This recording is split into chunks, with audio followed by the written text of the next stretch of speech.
La variété qu'on recommande le plus, c'est le 80-34 parce qu'elle a un rendement de 30 à 40 tonnes. Pour une parcelle de 1 hectare, il faut en moyenne 500 à 600 000 francs CFA pour un bénéfice de compris entre 800 000 et 1 200 000 francs CFA après 12 mois. Il est important de respecter l'écartement qui est de 1 mètre fois 1, c'est-à-dire 1 mètre entre les plants et 1 mètre entre les lignes, ce qui va correspondre à 10 000 plants de manioc sur 1 hectare.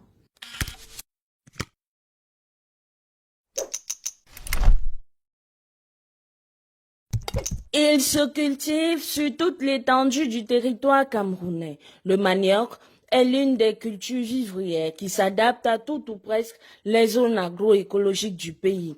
La période de semis varie selon votre zone à partir du mois de mars jusqu'au mois d'octobre. Privilégiez par contre l'espace après les premières pluies et être méticuleux sur le choix du site. Il faut que ce soit un terrain meuble, facilement drainable et qui soit exempt de pierres et de cailloux. Avec le Maniho esculenta, la préparation du sol est simple. Si c'est un terrain vierge, c'est-à-dire qu'il n'a pas encore subi aucune culture, il va faire le déracinement des arbres, éliminer toutes les mauvaises herbes, les entasser. Et il est interdit de brûler un champ parce que lorsqu'on brûle un champ, certes, on aura l'impression que la culture sera bonne, mais après 2 ou 3 ans, la terre va commencer à faiblir. 80-34 ou 80-36 sont les variétés améliorées qui vous permettront de récolter 30 tonnes, voire plus par hectare. Et sur le plan physique, les tiges sont droites. Et sur la racine, nous avons le phélodème. La deuxième couche, là, elle est de couleur blanche. Et la chair même, elle est de couleur blanche également. C'est une variété qui n'est pas amère. Donc, elle peut se manger facilement crue.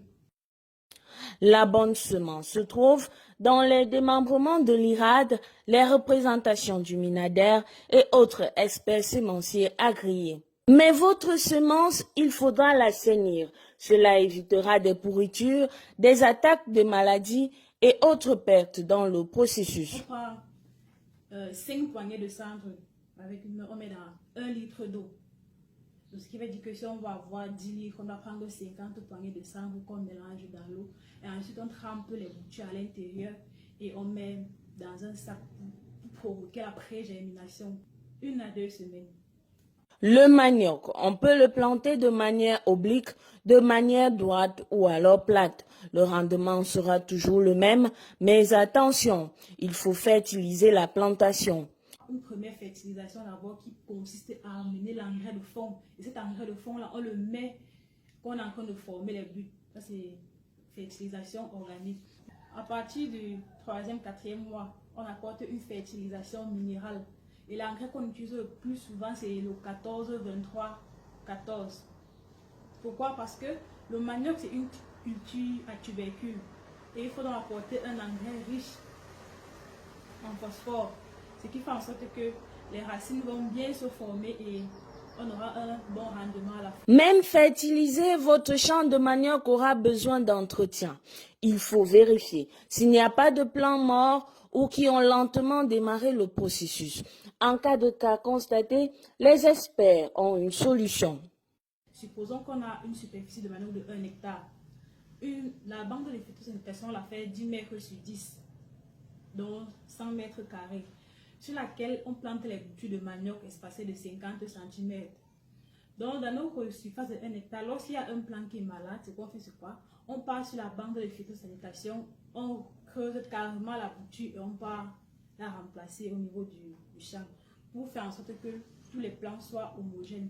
Le saclage, le butage et le nettoyage compléteront cette phase d'entretien du champ. Puis vient la récolte.